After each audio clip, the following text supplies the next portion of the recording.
Shalom, bersama Yohanes di sini. Dan selama 10 menit ke depan, mari kita merenungkan kebenaran firman Tuhan. Terlebih dahulu, mari kita berdoa bersama-sama. Bapa kami yang di surga, kami bersyukur buat kesempatan untuk kami boleh merenungkan kebenaran firman-Mu. Kiranya Roh-Mu yang kudus yang menuntun kami, memberikan kami hikmat, memberikan kami pengertian, untuk kami boleh dibawa pada pengenalan yang benar akan Kau lebih lagi. Terima kasih Tuhan, di dalam nama Tuhan Yesus kami berdoa. Amin. Puji Tuhan. Mari kita melanjutkan pembelajaran kita tentang manusia yang baru di dalam Kristus. Karakter apa yang nampak dalam hidup seseorang yang sudah ada di dalam Kristus. Kita sekarang sampai di Efesus pasal yang keempat, di ayat yang ke-29. Mari kita buka bersama. Efesus 4 ayat yang ke-29. Janganlah ada perkataan kotor keluar dari mulutmu, tetapi pakailah perkataan yang baik untuk membangun, di mana perlu, supaya mereka yang mendengarnya beroleh kasih karunia. Janganlah ada perkataan kotor. Apa yang dimaksud dengan perkataan kotor di sini? Kata kotor yang digunakan itu dalam bahasa aslinya akan kita temukan digunakan juga untuk menggambarkan kondisi makanan, ikan, atau buah yang busuk. Ikan yang busuk atau buah yang busuk. Yang jika orang memakannya, maka orang itu bisa sakit karenanya. Berdampak tidak baik bagi orang yang memakan ikan busuk atau buah yang busuk tersebut. Bagaimana dengan perkataan kita?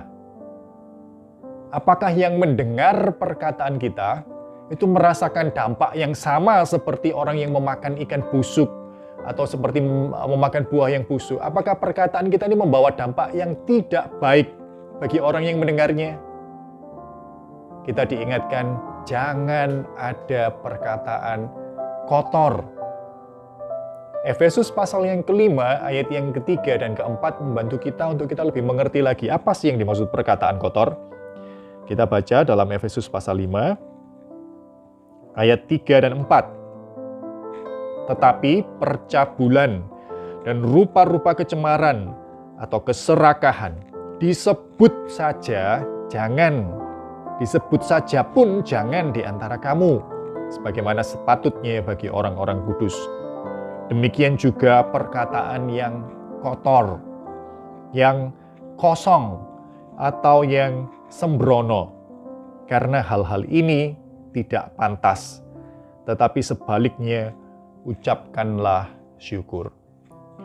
Perkataan yang kotor, yang kosong, atau yang sembrono.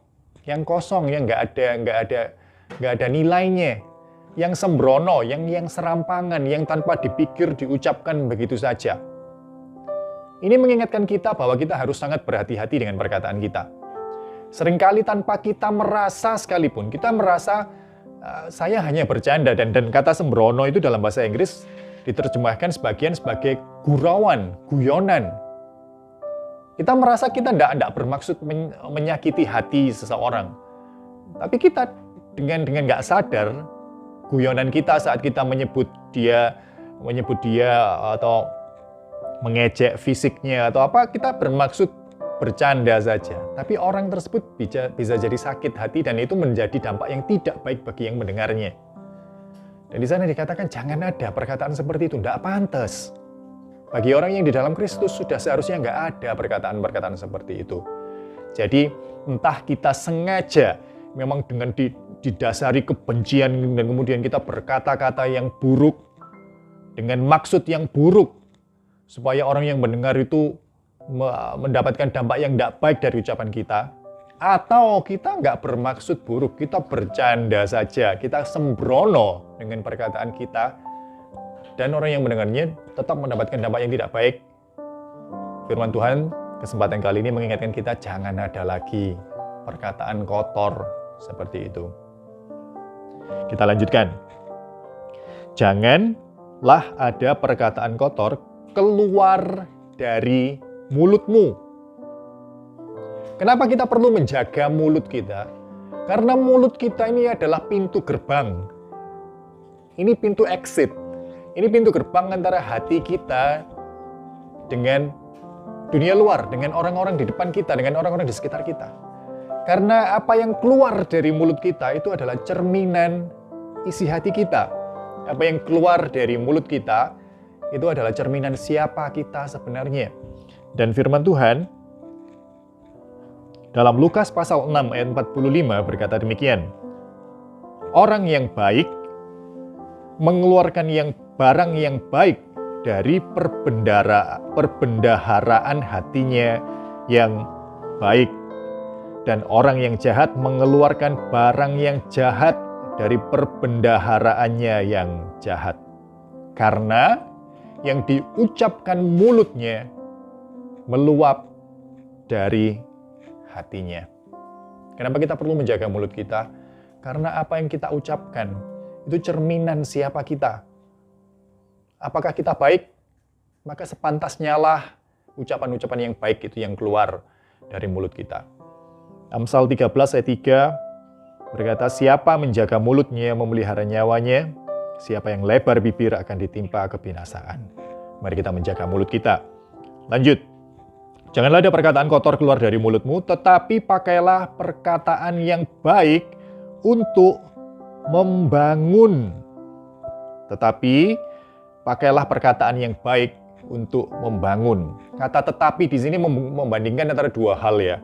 Yang tadi dikatakan perkataan kotor, dan sekarang dikatakan baik. Ada kata tetapi yang menghubungkan. Tetapi pakailah perkataan yang baik. Jadi ada kontras antara baik dan kotor. Perkataan baik di sini, apa yang dimaksud dengan perkataan baik? Dikatakan di sana perkataan yang baik untuk membangun. Kalau perkataan kotor tadi seumpama buah yang busuk, seumpama ikan yang busuk yang berdampak tidak baik bagi orang yang mencernanya, yang memakainya, maka dikatakan tetapi pakailah perkataan yang baik. Yang baik itu gimana? Apakah yang senantiasa memuji, senantiasa mendukung gitu ya? Enggak seperti itu, tapi yang membangun. Kolose 3:16 berkata demikian. Hendaklah perkataan Kristus diam dengan segala kekayaannya di antara kamu, sehingga kamu dengan segala hikmat mengajar dan menegur seorang akan yang lain, dan sambil menyanyikan mazmur dan puji-pujian dan nyanyian rohani kamu mengucap syukur kepada Allah di dalam hatimu. Perkataan yang baik itu bukan perkataan yang senantiasa memuji-muji, mendukung. Ada orang datang kepada kita dan berkata, aku sudah cukup, aku mau cerai aja sama istriku. Dan karena kita tidak mau menyakiti hatinya, kita berkata, baik keputusanmu itu, sudah aku dukung kamu. Itu bukan perkataan yang baik. Dikatakan dalam Kolose pasal 3 ayat 16 tadi, dikatakan perkataan itu mengajar. Perkataan yang baik itu menegur. Untuk apa? Untuk membangun orang yang mendengarnya. Jadi hendaklah perkataan kita bukan perkataan yang membuat orang itu sakit, yang mendengarnya sakit, dan berdampak tidak baik bagi dia, tapi apa yang kita ucapkan perkataan yang baik, yang membangun. Kita lanjutkan. Di mana perlu, supaya mereka yang mendengarnya beroleh kasih karunia. Di mana perlu. Di sini dikatakan di mana perlu, kita harus belajar mengetahui apa yang orang perlukan.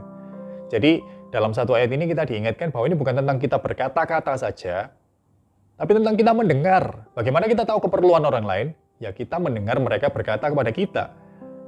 Kita diajarkan untuk kita memiliki kepekaan terhadap apa sih yang orang lain perlukan.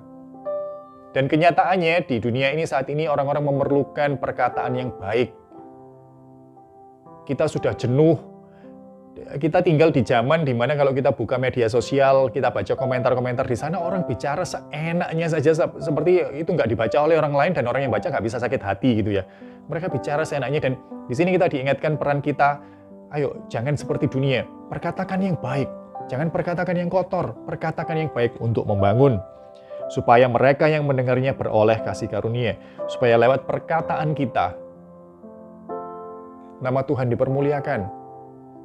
Supaya lewat perkataan kita, orang bisa merasakan kasih Allah. Kita memberi diri menjadi saluran kasih pada sesama melalui perkataan kita.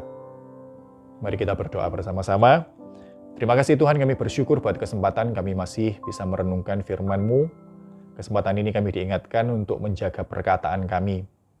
Kiranya baik sengaja maupun tidak disengaja, perkataan kami tidak berdampak, tidak baik bagi yang mendengarkan, tapi justru membawa kebaikan bagi mereka yang membangun mereka. Kiranya lewat perkataan kami, kasih karunia Allah boleh mereka rasakan. Kami nggak bisa dengan mengandalkan kekuatan kami sendiri, Tuhan. Kami berdoa, kiranya Engkau menjaga mulut kami, kiranya Roh-Mu yang kudus yang menuntun kami, supaya lewat apa yang kami ucapkan, nama Tuhan lebih lagi dipermuliakan. Terima kasih Tuhan. Di dalam nama Tuhan Yesus kami berdoa. Amin. Tuhan memberkati.